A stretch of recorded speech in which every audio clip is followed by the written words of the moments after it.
Olá, eu sou Irma Galhardo, escritora tocantinense. Estou aqui para ministrar uma oficina de poesia para o projeto Tocantins Poético e Lendário. O projeto Tocantins Poético e Lendário foi contemplado com o Prêmio Aldir Blanc Tocantins do governo federal, com o governo do estado.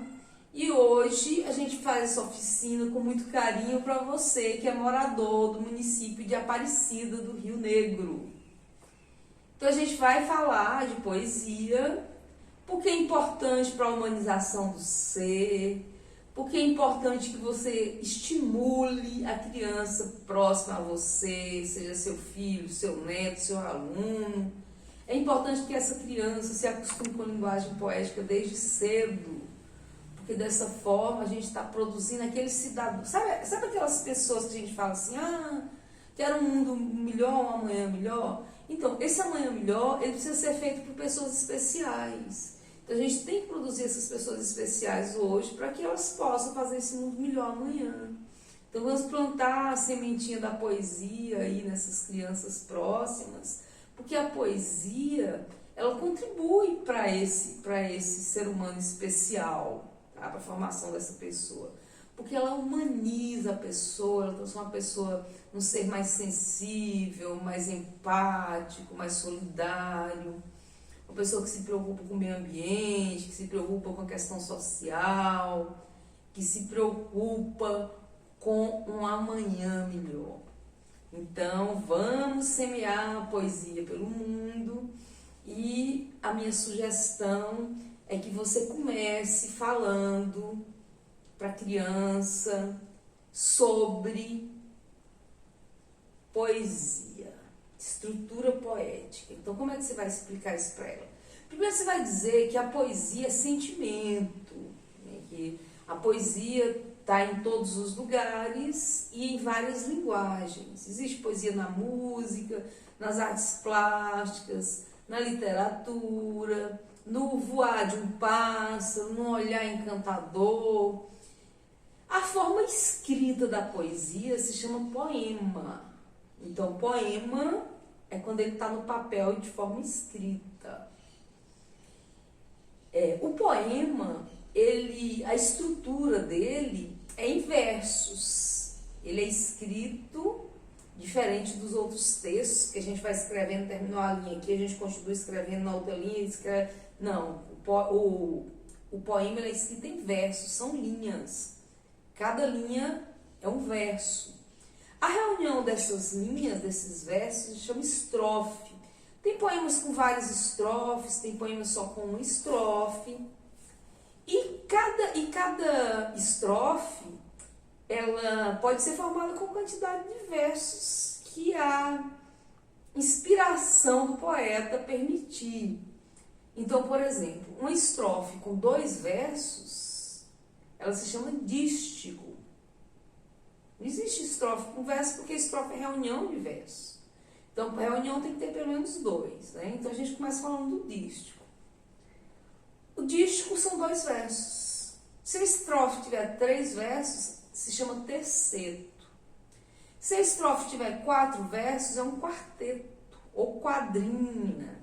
Tá? A linguagem popular, a gente se refere a quadrinha. E existe estrofe de vários tamanhos. A poesia, ela não precisa necessariamente ser rimada, a não ser que seja literatura de cordel. O cordel, literatura de cordel, sim, ela precisa ser rimada, porque uma das características do cordel é exatamente a rima. Então, quando se fala em literatura de cordel, é preciso de rima. Mas o poema clássico, o poema moderno, ele não precisa ser rimado. Antigamente, exigia-se rimas e métrica, que ainda é mais difícil. Rimar é fácil, difícil é metrificar. Metrificar vem de metro, né, de medir. Então, a métrica era super complicado, você tinha que contar as sílabas de cada verso e arrumar ali o outro verso para caber dentro daquela tanto de sílaba, mais ou menos. tinha que observar a sílaba tônica, é uma coisa que a minha geração não estudou métrica, eu não sei, eu não entendo de métrica, eu faço versos sem metrificar para minha alegria, e o poeta da minha geração teve essa liberdade, ganhou esse presente de poder poetar sem metrificar a partir do modernismo. Modernismo, você deve ter ouvido falar bem do modernismo e está ouvindo aí neste ano, porque agora em 2022 nós completamos 100 anos da Semana de Arte Moderna. O movimento modernista, ele se deu em várias linguagens artísticas e ele se deu em várias partes do mundo. E ele aconteceu primeiro na Europa, aqui no Brasil chegou depois e chegou exatamente em 1922 com a Semana de Arte Moderna, que aconteceu em São Paulo. Foi um movimento que durante uma semana artistas de linguagens variadas apresentaram um trabalho arrojado, um trabalho moderno, um trabalho diferente do que se via até então nas artes, porque as artes eram muito cheias de regras e, no caso daqui do Brasil, era meio que imitativa, era como sapos coachando, imitando a arte europeia, né? Os brasileiros consumiam arte europeia quando nós temos tanta coisa maravilhosa, pungente, coisa digna de ser transformada em manifestações artísticas. Então esses jovens modernistas, que, diga-se de passagem, eram ricos e frequentavam os salões europeus, eles apresentaram uma arte bem brasileira e uma arte bem livre.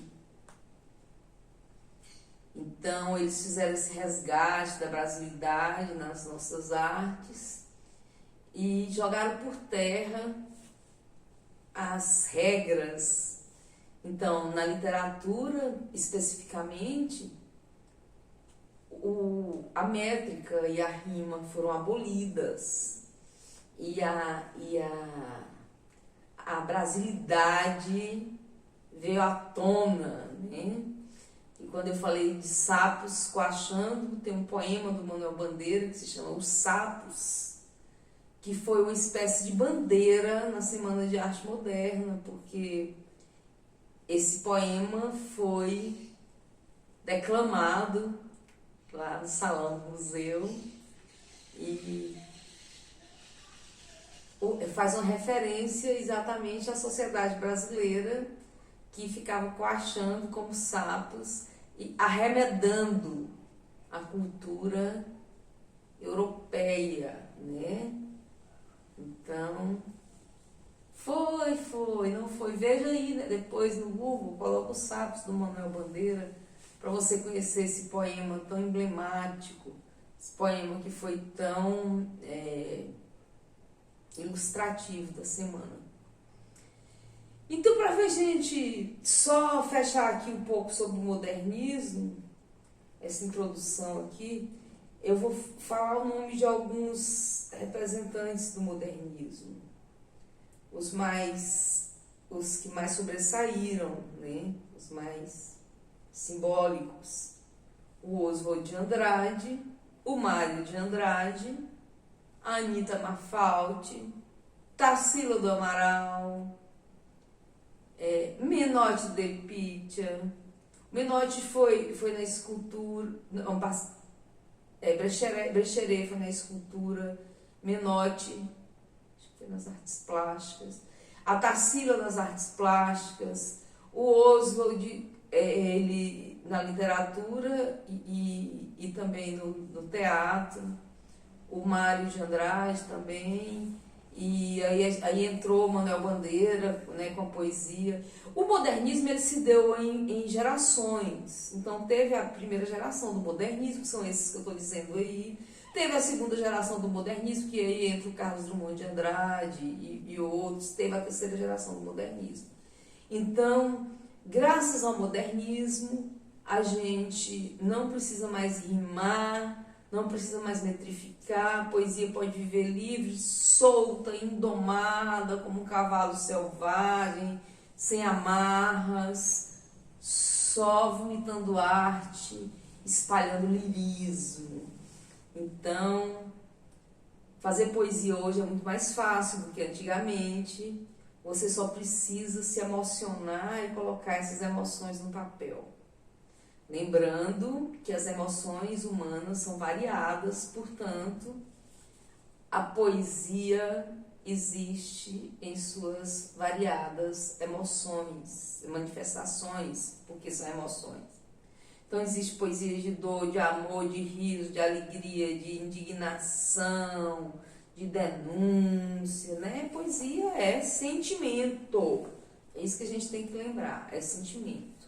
Então, o poeta, quando ele escreve, às vezes ele se inspira em determinada coisa que o leitor, quando vai ler aquilo ali, vai se inspirar em outra coisa, na visão de mundo dele. E o sentimento que vai aflorar ali, às vezes, é completamente diferente do que inspirou o poeta. Mas a arte é assim. Cada um tem a liberdade de absorver a arte e digerir da sua maneira, com a sua leitura de mundo, com o seu olhar sobre aquilo ali.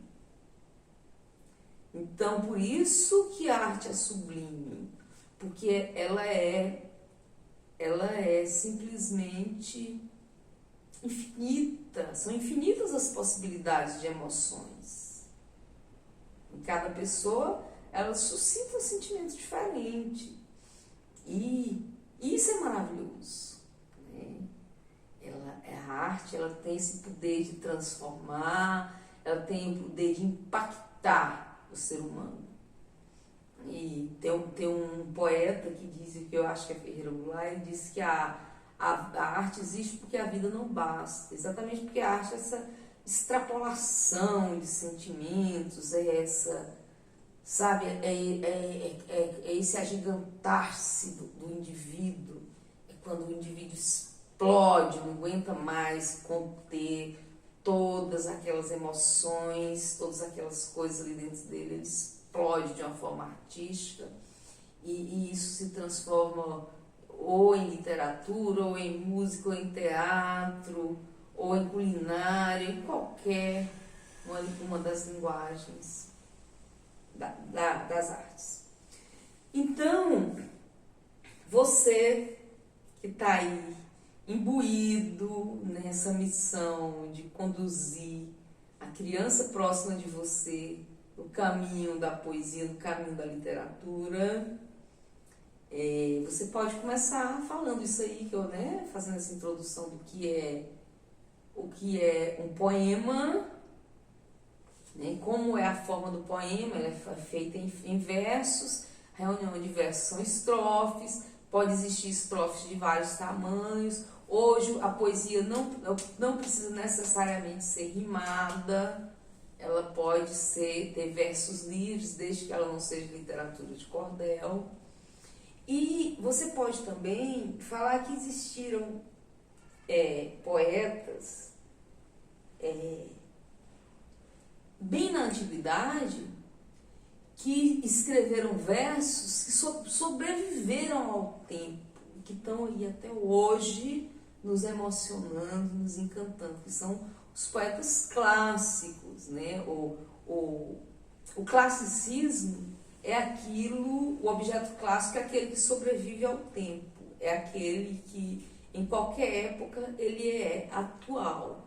Então, na poesia nós temos alguns exemplos assim de poetas clássicos, e eu escolho um que eu gosto de falar dele, porque eu acho maravilhoso, porque ele viveu há 500 anos. Eu me refiro a Luís Vaz de Camões, poeta português, poeta da nossa língua. Ele viveu há quase 500 anos e os seus versos chegam para nós e nos encanta ainda hoje, né? Consegue nos emocionar e são super atuais. Então, se a gente parar para pensar que quando Camões viveu, a escrita não era democratizada, não era popular como é hoje. Os livros eram objetos de luxo. Então, se determinados poemas, se a obra dele chegou até nós, é porque realmente é sublime, conseguiu atravessar séculos, quando não existia internet, quando não existia redes sociais, né, e-mail. Então, assim, é realmente fantástico você ter o prazer de ler versos que foram tecidos há quase 5 séculos. E o Camões, ele foi gigante nos sonetos, ele deixou muitos sonetos, e ele deixou uma obra muito especial que se chama Os Lusíadas, que é um poema tão grande que é um livro. Os Lusíadas conta a história da navegação portuguesa, das conquistas da navegação portuguesa, que foram muitas, né? Portugal foi referência em navegação. E aí, Luís Vaz de Camões, nos Lusíadas, ele conta as conquistas das navegações portuguesas e uma parte da história de Portugal. E ele conta uma parte da história de 2 séculos antes dele. Ele faz um resgate de uma história, né? Então, que hoje seria uma história acontecida há 700 anos, e aí ele resgata o tema da Inês de Castro, que é uma coisa belíssima, eu gosto de me referir a isso, é um dos cantos dos Lusíadas. Os Lusíadas, as estrofes são todas feitas em oitavas, toda estrofe dos Lusíadas tem 8 versos, e rimam, é uma coisa maravilhosa. E então ele divide em cantos, cada canto ele insere ali um tema, e um dos cantos dos Lusíadas é sobre a Inês de Castro. A Inês de Castro, que é aquela que depois de morta foi rainha. Eu sugiro que você leia pelo menos esse canto dos Lusíadas, porque é de uma beleza ímpar, porque é emocionante, é apaixonante, e a gente fica sabendo com mais detalhes a história da pobre Inês, né? Porque de nada adianta ela ter sido rainha depois de morta. E aí a origem do ditado, agora é tarde, Inês é morta, né? A origem vem dessa... Muitos dos ditados populares derivam da literatura, né? Aliás, a literatura é responsável por muita coisa, assim, na vida social, e as pessoas não percebem muito, mas é assim. E esse ditado, agora tarde, Inês é morta, então, deriva desse canto lá dos Lusíadas, que Camões conta a história de Inês de Castro, aquela que depois de morta foi rainha, que é a história de uma dama de honra, de uma rainha que casou com um Dom Pedro, que não foi o nosso Dom Pedro, foi outro Dom Pedro. E esse Dom Pedro acabou se apaixonando depois que a mulher morreu. Ele se apaixonou pela Inês de Castro, que era a precursora, a cuidadora dos filhos dele. E então eles constituíram família, eles tiveram filhos, uma união que não era legalizada na época, né? Ia numa sociedade muito preconceituosa. Então, a família real deu um jeito de matar a Inês quando o príncipe se ausentou. O príncipe teve que se ausentar por causa das suas obrigações militares, E aí a família real foi lá e matou a Inês. Quando o príncipe voltou, ele ficou tão indignado que ele desenterrou a Inês e entronou ela, e colocou ela no trono e fez dela rainha depois de morta. Por isso que Luiz Vaz de Camões fala daquela que depois de morta foi rainha. Então, ele fala assim, estava linda Inês, posta em sossego. E ele faz uma comparação da flor bunina, sabe? Ele fala, qual a bunina no campo? Ele fala da boca da Inês. É lindo, os versos são lindos, vale a pena você parar e ir lá e abrir os Lusíadas aí no Google e ver pelo menos o canto da Inês de Castro, tá? Tá aí a sugestão. Então, aproveitando ainda o gancho do Luiz Vaz de Camões, esse poeta português que viveu há quase 500 anos, ele deixou muitos sonetos. E eu pego o Camões para falar de soneto, porque o soneto é uma forma fixa do poema. Então, já que a gente está falando aqui uma oficina sobre poesia, eu tenho que falar, ainda que brevemente, sobre o soneto, porque é muito importante. O soneto, ele é um poema composto de 14 versos. Esses 14 versos, eles são distribuídos em 4 estrofes. As 2 primeiras estrofes são compostas de 4 versos cada uma, então são quartetos. E as 2 últimas estrofes são compostas de 3 versos cada uma, então são tercetos. O soneto, portanto, tem 14 versos, dividido em 2 quartetos e 2 tercetos. Se a gente for contar, 4, 8, 11, 14, certo? Então, sempre, invariavelmente, o soneto terá 14 versos, tá? O soneto inglês, ele é diferente de todos os outros sonetos de todas as partes do mundo. Todos os sonetos, como eu disse, são 14 versos, dividido em 2 quartetos e 2 tercetos. O soneto inglês são 14 versos, mas é dividido diferente. É dividido em 3 quartetos e um dístico. 4, 8, 12, 14. Entendeu? Então, quando você vê um soneto com as estrofes em formato diferente, 3 quarteto e um dístico, você já sabe que essa é a forma do soneto inglês. Porque o soneto das outras partes do mundo são 2 quartetos e 2 terceiros. Certo? Camões, poeta português, foi grande, gigante em sonetos. Ele deixou muitos muitos mesmo. E na época dele, não tinha o hábito de colocar títulos nos sonetos dele.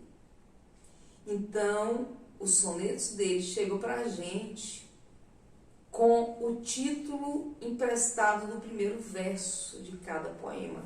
Cada soneto dele pegou emprestado no primeiro verso para ser título. Então, por exemplo, se eu falo assim, tem um poema do Camões que se chama Alma minha, gentil, tu que partistes. Conhece esse poema? Eu vou falar a primeira estrofe e você vai ver que o primeiro verso é exatamente o título do poema. Alma minha, gentil, tu que partistes, tão cedo dessa vida descontente. Repousa lá no céu eternamente e vive cá na terra sempre e triste. Então, o nome do soneto é Alma minha, gentil, tu que partistes, que é exatamente o nome do primeiro verso do soneto. Tem outro soneto do Luiz Vaz de Camões que é famosíssimo, porque virou música do Renato Russo, do Legião Urbana. A minha geração cantava de olhos fechados, sem nem imaginar que aqueles versos tinham sido escritos há quase 500 anos. Então, qual é o nome desse soneto, irmão? Amor é fogo que arde sem se ver. Amor é fogo que arde sem se ver? Sim, é o primeiro verso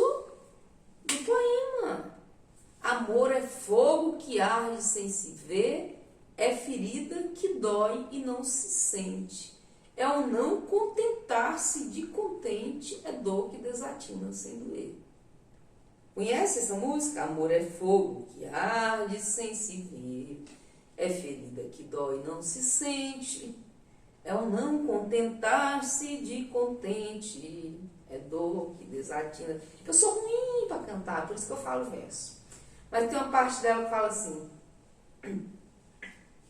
é estar-se preso por vontade, é servir a quem vence, o vencedor. Vejam lá, no Legião Urbana, ficou linda a música, que é um soneto escrito há séculos e que a juventude da minha geração ouviu e amou, porque o soneto é clássico, é atemporal, ele emociona em qualquer época. O soneto do Luiz Vaz de Camões. Então, o Luiz Vaz de Camões tem muitos sonetos que você pode conhecer e pode apresentar para o seu aluno, um poeta clássico, que escrevia poemas de uma forma fixa, uma forma curiosa, que se chama soneto, que foi muito utilizado. Tem um outro sonetista antigo que é muito famoso também, que é o inglês, que foi o Shakespeare. Sabe o Shakespeare que escreveu Romeu e Julieta, que escreveu Sonhos da Noite de Verão. Então, ele escreveu teatro, ele foi muito grande no teatro, mas ele também foi gigante nos sonetos.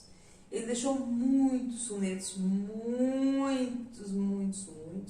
E ele também não colocava títulos em seus sonetos.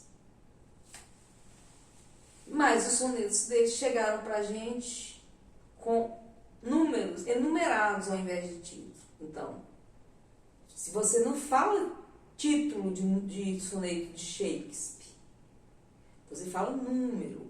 O soneto número 8 do William Shakespeare, é assim que a gente se refere. O soneto número 15 do William Shakespeare, entendeu? E os sonetos de Shakespeare, eles são maravilhosos e encontraram muitos tradutores, porque a tradução poética é uma criação poética.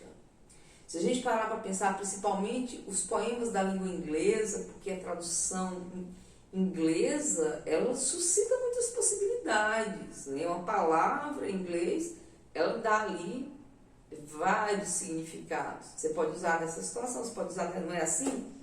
Então, quando você vai... Aliás, todo idioma, não é só inglês.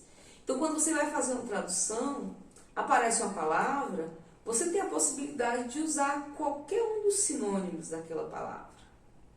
Não é assim?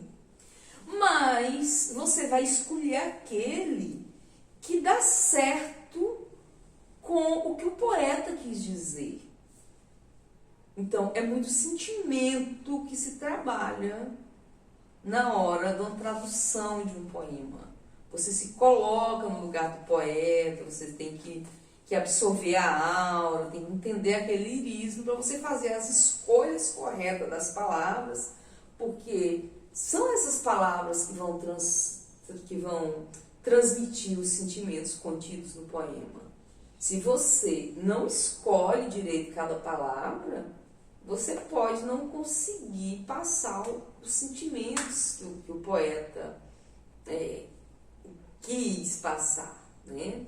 Então, porque tem poema, gente, que ele é tão seco que ele não tem lirismo nenhum, que ele não consegue exprimir nada. E já tem poemas que é tão repleto de um lirismo que você lê, você chega e cansa. E tem poemas que na hora da tradução ele perde uma dose de lirismo, porque a pessoa não escolheu direito as palavras. Ou tem outros poemas que ganham tanto lirismo que se fica melhor do que na linguagem original. Então nós tivemos um poeta chamado Mário Quintana, que ele traduziu inúmeros poetas. Ele foi um dos poetas que mais traduziu no Brasil até hoje. E ele era tão requisitado para traduções exatamente porque ele era muito lírico. Ele era um poeta completamente emocional, Mário Quintana, nosso querido poetinha da ternura. Ele tinha até o apelido da ternura, né? Poetinha da ternura, porque ele era a ternura em pessoa. Então, Mário Quintana, ele acertava muito na hora dessas traduções, na hora de traduzir os grandes poetas universais. E o Shakespeare, ele tem alguns poemas que recebeu tantas traduções que você lê o mesmo poema em traduções variadas, você pensa que são poemas diferentes. E cada poema é mais lindo do que o outro. Procure as traduções do poema número 8 do Shakespeare. Procure as traduções do poema que ele fez, do soneto que ele fez para o filho dele que morreu. Você vai ver que coisa linda. Eu já encontrei, acho que umas 10 versões diferentes. Cada uma mais linda do que a outra. Posso te comparar Uma Noite de Verão, outras assim. Esse é o primeiro verso. Posso te comparar Uma Noite de Verão, outras falam assim. Há uma noite de verão, você se compara. Se você percebe que tem elementos em comum, mas são poemas que você fala, uai, são tão diferentes. E que te passa emoções variadas. Né? Então, o tradutor de poesia, ele tem que ser poeta, ele tem que ter esse espírito, tem que saber escolher cada palavra, porque o poeta, ele não pode, quando ele vai fazer uma poesia, por exemplo, ele não pode colocar todo o sentimento dele ali no verso, senão o verso fica muito grande. O verso, ele é limitado. A linguagem poética é uma linguagem econômica, é uma linguagem limitada, porque senão deixa de ser poesia e vira prosa, né? Vira aquele texto corrido, que a gente chama de prosa. Então, a poesia, o poema, ele precisa ser em versos, e os versos não pode ser um versão muito grandão, vai passando pelas linhas fora, não. Ele tem que ter um certo tamanho e parar, senão ele fica deselegante. E o bom poeta é aquele que consegue colocar muita coisa em poucas palavras, muitos sentimentos num único verso.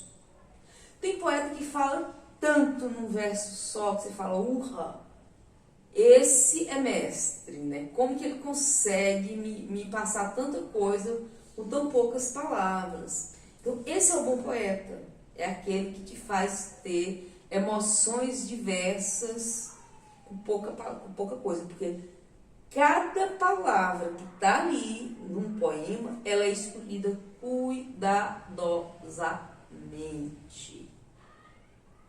Para se fazer um poema, é como se você estivesse lapidando uma joia. Você fica burilando aquilo ali, escolhendo cada palavra e pensando no resultado daquela palavra no seu leitor. Como que aquela palavra vai impactar o seu leitor? O que ela vai provocar de sentimento no leitor? Então, né, você capricha na escolha, porque a palavra ela tem que ser abrangente, ela tem que conter muita coisa ali. Já que você está falando uma linguagem cifrada, que é a linguagem poética, que é uma linguagem em verso. Então, voltando aqui para o soneto, voltando aqui para Shakespeare, porque né, quando a gente é contador de histórias, a gente divaga, você viu, vai lá, mas depois a gente pega o fio da narrativa e vai voltando aqui para dar o ponto, né? Para fechar a ideia. Então, voltando aqui para os sonetos, né? Lembra que eu estava dizendo que o soneto é uma forma fixa do poema, que nós tivemos grandes sonetistas, e dei o exemplo do Luís Vaz de Camões, poeta português, e dei o exemplo de William Shakespeare, poeta inglês. São dois Gênios, dois monstros da literatura universal. São gigantes imortais mesmo, né? Ninguém vai conseguir nunca, jamais, matar a obra de Shakespeare e de Luiz Vaz de Camões. Por isso que eu escolho os dois para ilustrar essa parte aqui da oficina. Então, Shakespeare, além do teatro, ele foi grande, gigante nos sonetos. Os sonetos deles são identificados através de número. E nós vamos, só para ilustrar, para você ver exatamente como é um soneto, nós vamos falar dois sonetos. Vamos escolher um soneto de Luiz Vaz de Camões, um soneto com quase 500 anos, e vamos escolher um soneto contemporâneo de um poeta brasileiro maravilhoso que você conhece, Vinícius de Moraes, que você ama. E é com o nosso contemporâneo, que o Vinícius de Moraes morreu bem aqui, né, na década de 80, tá muito aqui pra gente, só esticar o pé a gente tá lá. E a obra de Vinícius é muito presente, né, tá muito no nosso dia a dia. Então, eu vou mostrar para você que, apesar do soneto ter uma forma fixa, apesar da gente considerar o soneto uma coisa assim meio antiquada, você pode sim escrever sonetos belíssimos, com linguagem contemporânea e encantar como Vinícius nos encantou. Então eu começo falando o soneto do Luiz Vaz de Camões. Eu vou falar um soneto que é um trecho da Bíblia, um trecho que conta a história de Raquel, de Labão e de Jacó. Você deve ter ouvido já essa história, está lá na Bíblia. Então, o Luiz Vaz de Camões pegou essa história e contou ela em apenas 14 versos. Contou a história de Raquel em formato de soneto. E como é o nome desse soneto, que atravessou tantos séculos e chegou aqui pra gente, o nome do soneto é 7 anos de pastor. 7 anos de pastor é o título do soneto e é o primeiro verso do soneto, né? Então, 7 anos de pastor, Jacó servia Labão, pai de Raquel, serrana bela, mas não servia ao pai, servia a ela, pois a ela só por prêmio pretendia. Os dias, na esperança de um só dia, passava contentando-se com vê-la. Porém, Labão, usando de cautela, em lugar de Raquel, lhe dava Lia. Vendo o triste pastor que, com enganos, lhe fora-se negada a sua pastora, como se não houvera merecido, começa a servir mais 7 anos, dizendo, mais serviria, se não fora, para tão longo amor, tão curta vida. Então, vocês ouviram aí um poema que foi escrito há quase 5 séculos. Você percebeu que é muito atual, é lindo, né? Não é à toa que sobreviveu tantos anos e tantas intempéries. Então, é um poema que você pode apresentar para o seu aluno. Ele precisa conhecer poemas clássicos, precisa conhecer um soneto. E aí você aproveita e mostra também um soneto do Vinícius de Moraes, que eu vou cantar aqui. É um clássico, é um soneto, segundo esses pesquisadores aí, é o soneto mais popular da língua brasileira, tá? Da nossa literatura. É o soneto da fidelidade. De tudo ao meu amor serei atento, antes e quanto ao zelo, e sempre e tanto, que mesmo em face do maior encanto, dele se encante mais meu pensamento.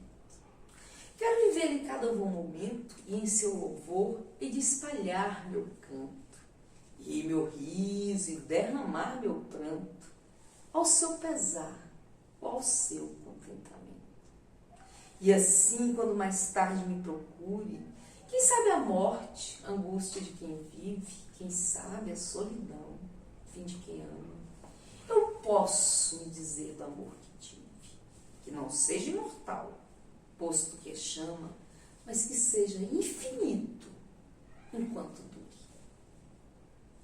Então vocês viram aí, é um soneto do Vinícius de Moraes, que continua fazendo sucesso, né? Porque é bem aqui, e tá aí em vários discos, tá aí em muitos shows, muitas apresentações, e é encantador. Eu aproveito o Vinícius de Moraes, que a gente já está falando aqui, para falar da poesia infantil brasileira. A nossa poesia infantil brasileira tem um livro, disco, que se chama Arca de Noé, e está aí nos livros didáticos, que encanta crianças, as gerações, e continuará encantando, porque o livro é fantástico, a obra é fantástica, a Arca de Noé. Então, nesse livro, Vinícius de Moraes reuniu poemas infantis, com muito lirismo, com muita ludicidade, e deu tão certo que depois ele musicou todos esses poemas, fez o disco com um pouquinho. E hoje os livros didáticos, as salas de aula estão repletas da poesia, do lirismo de Vinícius de Moraes. O interessante é observar que Vinícius de Moraes não estudou cultura da infância, ele foi um diplomata, ele foi um bom vivão, um músico, vivia à noite, era nem para ter essa sensibilidade, né, de acertar tanto com criança, mas conseguiu. Ele escreveu versos que encantaram as crianças e que veio, inclusive, desmistificar essa coisa de adulto, criança. Olha, ele não estudou para escrever para criança e conseguiu, né? Então é sentimento, né? É a coisa do escrever com verdade. O Carlos Drummond de Andrade, ele também não escreveu especificamente para criança, né? Não parou para estudar essa cultura da infância, mas como ele acertou também, como tem tantos poemas que comunicam, que dialogam diretamente com o coração das crianças e que são tão utilizados no dia a dia pedagógico, né? No fazer escolar e tantos professores. Então, o Vinícius de Moraes, aqui na Arca de Noé, o que a gente pode lembrar dele que você conhece? A foca. Quer ver a foca ficar feliz? É pôr uma bola no seu nariz. Quer ver a foca bater palminhas? É dar ela uma sardinha. Quer ver a foca fazer uma briga? É espetar ela bem na barriga. Que outra coisa do Vinícius de Moraes? A casa, né? Era uma casa muito engraçada, não tinha teto, não tinha nada. Ninguém podia entrar nela, não, porque na casa não tinha chão. Ninguém podia deitar na rede, porque na casa não tinha parede. Ninguém podia fazer pipi, porque pinico não tinha ali. Mas era feita com muito esmero. Na Rua dos Bobos, número 0. Então, um poema divertido aí, com tantos outros belíssimos que ele escreveu. Quem não conhece as borboletas, né, professor? Brancas, azuis, amarelas e pretas, brincam na luz as belas borboletas. Borboletas brancas são alegres e francas. Borboletas azuis são cheias de luz. As amarelinhas são tão bonitinhas. E as pretas, então? Ó, que escuridão! Então, tem muitos poemas que você pode apresentar para o seu aluno e deve apresentar. Ele precisa conhecer, se ele não conhece ainda, ele precisa conhecer o Vinícius de Moraes. Uma outra poetisa maravilhosa que escreveu para criança, que acertou muito, muito, muito, foi Cecília Meirelles. Cecília Meirelles é tida como um marco assim, na poesia infantil brasileira, porque antes dela, a poesia infantil era muito enfadonha, era aquela coisa do parnasianismo, a gente tinha o Olavo Bilac, porque assim, a literatura brasileira, ela só começa, principalmente a literatura infantil brasileira, ela só começa a acontecer efetivamente depois da proclamação da República. Né? Depois da proclamação da República, a imprensa no Brasil passa a ter assim, uma história mais real. Porque antes da proclamação da República tinha sim a imprensa real, a imprensa régia. Nós tínhamos a imprensa régia. Só que a imprensa régia, ela cumpria os interesses da coroa. Então ela não imprimia qualquer livro.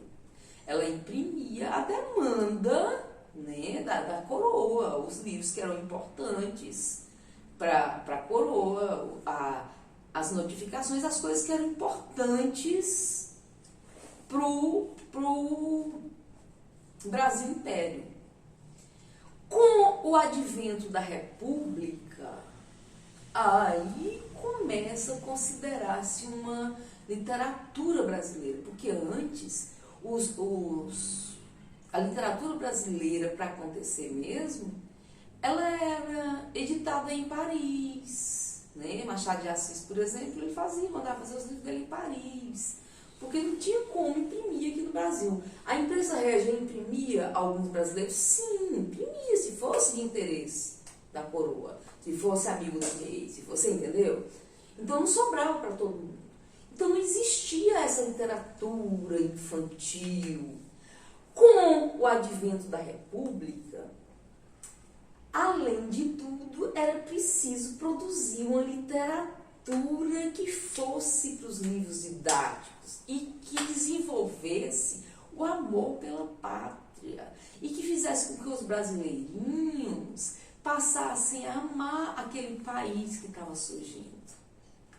Então, a literatura antes da Cecília Meirelles era essa literatura aí de encomenda, uma literatura que falava enaltecia o país, enaltecia a brasilidade ou fortalecia os valores morais, porque precisava educar esse cidadão que ia construir esse país. Né? Esse cidadão precisava ter valores morais, valores pátrios. Então, a demanda, a necessidade dessa literatura voltada para essa realidade ali, começou a imperar. Então, os poetas, os escritores do início da República se preocuparam em produzir conteúdo que preenchesse essa lacuna aí. Então, se você pega, por exemplo, Olavo Bilac, eu fui uma criança que decorei poemas do Olavo Bilac, que estavam nos meus livros, e que eram poemas que enalteciam os valores morais, a questão da pátria, né? Então, por exemplo, tinham falado assim, quero saber o que é pátria, pátria somos todos nós, és tu, sou eu, é a minha família, é a sua, e vai falando. Tinha outro do trabalho que ele dizia assim, tal como a chuva caída, fecunda a terra no estio, para fecundar a vida, o trabalho se criou. Feliz quem pode orgulhoso dizer, nunca fui preguiçoso, e se hoje sou venturoso, devo ao trabalho que sou.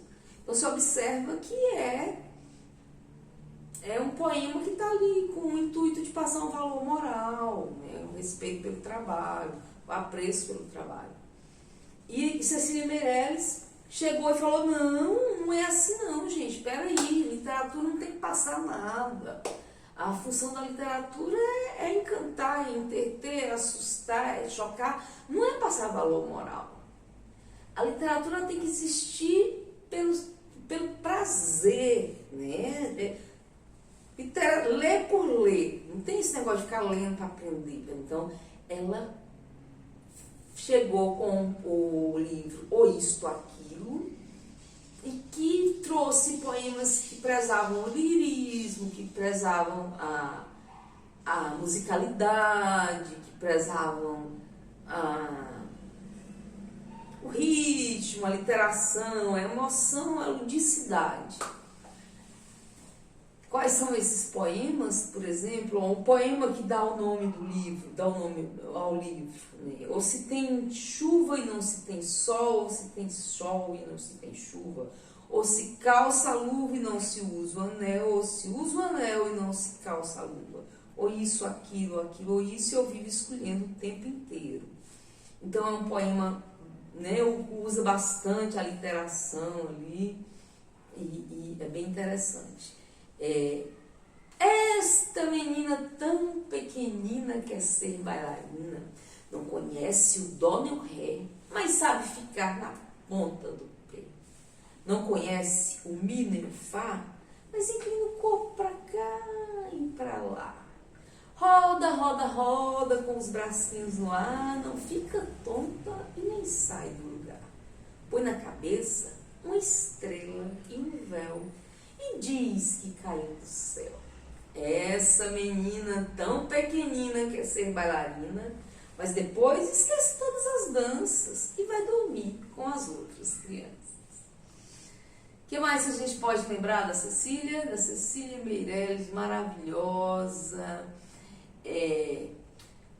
O colar de Carolina. Com seu colar de coral, Carolina corre por entre as colunas da colina. O colar de Carolina colore o colo de cal e torna corada a menina. E o sol, vendo aquela cor do colar de Carolina, põe coroas de coral nas colunas da colina. O que mais, né, Cecília Meirelles, que você pode apresentar para o seu aluno, ou para o seu filho, ou para o seu neto? As meninas. Arabella abria a janela, Carolina erguia a cortina e Maria olhava e dizia: bom dia. Arabella foi sempre a mais bela, Carolina, uma sábia menina, e Maria olhava e dizia: bom dia. Pensaremos naquelas meninas que moravam naquela janela, uma que se chamava Arabella, outra que se chamava Maria. Mas a nossa eterna saudade é Maria, Maria, Maria, que dizia com voz de amizade: bom dia. O que mais que a gente tem da Cecília Meirelles? Tem muita coisa que eu lembro, os pedaços, fragmentos, porque eu aprendi há muito tempo. Por exemplo, menino luxento. Menino luxento, você quer pudim? Não, mamãezinha, tá muito ruim. Menino luxento, você quer salada? Não, mamãezinha, tá muito aguada. Menino luxento, você não quer nada. Menino luxento, pois tome palmada. O que mais da Cecília que você pode apresentar? 3 meninos na mata ouviram a pombinha gemer. Eu acho que ele está com medo, disse o primeiro, e com certeza vai morrer. 3 meninos na mata ouviram a pombinha carpir. Você conhece essa? Veja aí no Google, ela é linda, encantadora, os meninos amam. E o último andar da Cecília Meirelles, você conhece? Do último andar você vê as estrelas, do último andar você vê o mar. É lá que eu quero morar.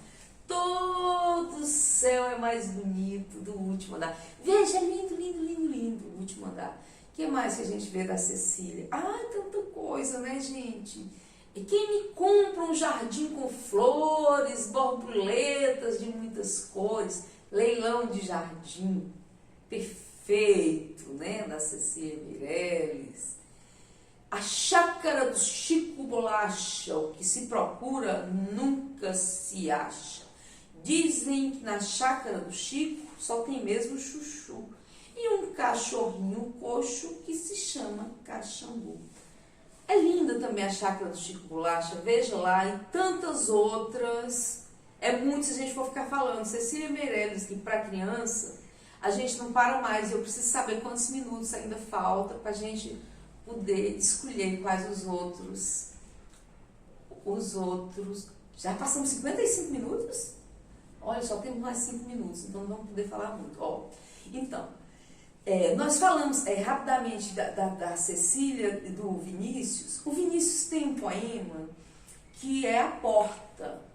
Ele consegue extrair poesia até de madeira, que não tem vida, né? Eu gosto de dar o exemplo desse poema de Vinícius e de um de Drummond para mostrar para vocês que poesia está em tudo, em todas as coisas. A gente só precisa ter paciência e saber extrair. O poema do Vinícius é assim, ó. Eu sou feita de madeira, matéria morta, mas não há coisa no mundo mais viva do que o porta. Eu abro bem com cuidado para passar o namorado. Eu abro devagarzinho para passar o menininho. Eu abro bem prazenteira para passar a cozinheira e abro de supetão para passar o capitão. Só não abro para aquele que diz, e a mim bem pouco importa, que se uma pessoa é burra como uma porta. É fragmento, eu troco um pouco, tem muito tempo que eu aprendi esses poemas, eu era criança, né?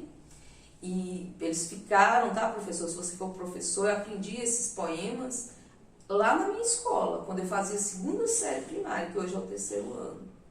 E esses poemas entraram na minha vida e não saíram mais. Então, veja a responsabilidade que está aí em suas mãos, veja como você pode impactar positivamente os seus alunos, inserindo poemas no seu dia a dia.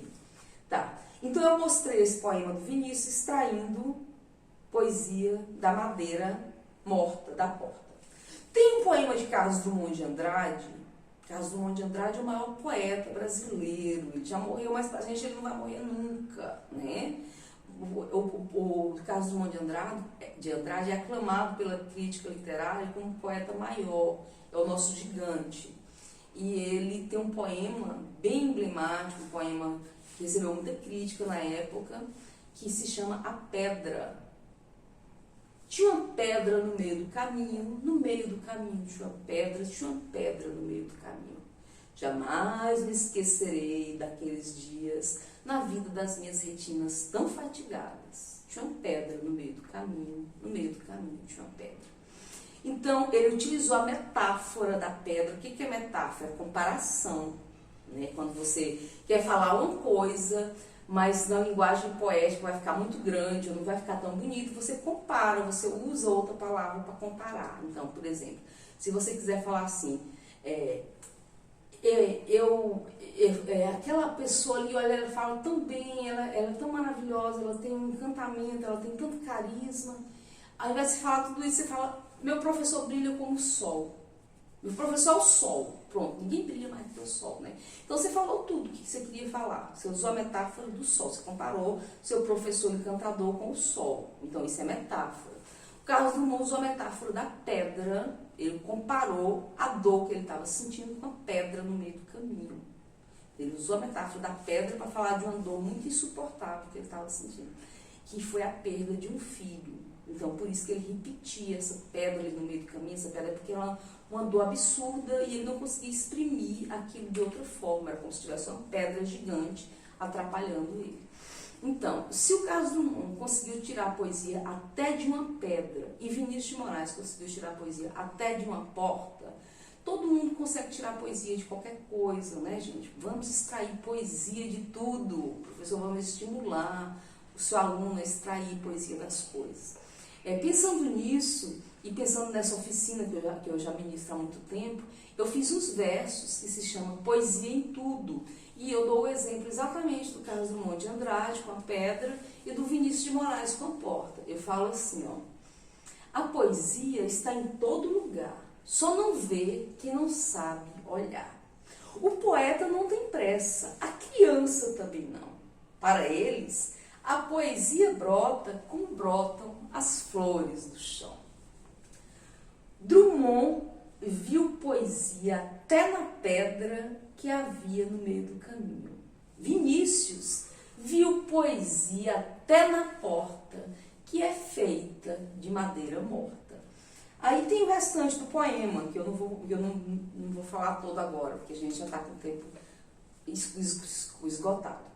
Mas é só para você ver como a poesia está em todo lugar, estimula seu aluno a poetar, a extrair poesia das coisas, lembrando que poesia é sentimento, né? Precisa ter lirismo, que é aquele encantamento. Então escolha bem as palavras, estimule ele a escolher bem as palavras, para construir aqueles versos encantadores que vai nos emocionar, que vai emocionar gerações futuras. Então é isso, professor. Tem uns livros no Itaú Cultural que você pode escrever os seus alunos para receber, são livros, muitos são em versos que você pode apresentar para os seus alunos. As bibliotecas estão cheias de livros aí, na sua biblioteca está recebendo o projeto Tocantins Poético Lendário, está recebendo uma coleção de livros de literatura tocantinense. Apresente para os seus alunos, faça com que nossa literatura seja reconhecida, seja valorizada, porque dessa forma você vai estar contribuindo com o fortalecimento da identidade cultural do nosso estado, que é o estado novo, e precisa da contribuição de todos para a gente fazer com que ele seja um estado forte e nós sejamos, consequentemente, um povo forte. Então fique bem, nos acompanhe, nós temos à noite um recital de poesia, nós vamos colocar aqui também, aliás, à noite nós temos um sarau, e nós vamos colocar aqui no canal o recital de poesia, e vejam outras oficinas que a gente tem aqui no canal Irma Galhardo, tá? E divulgue. Fique bem. Tchau!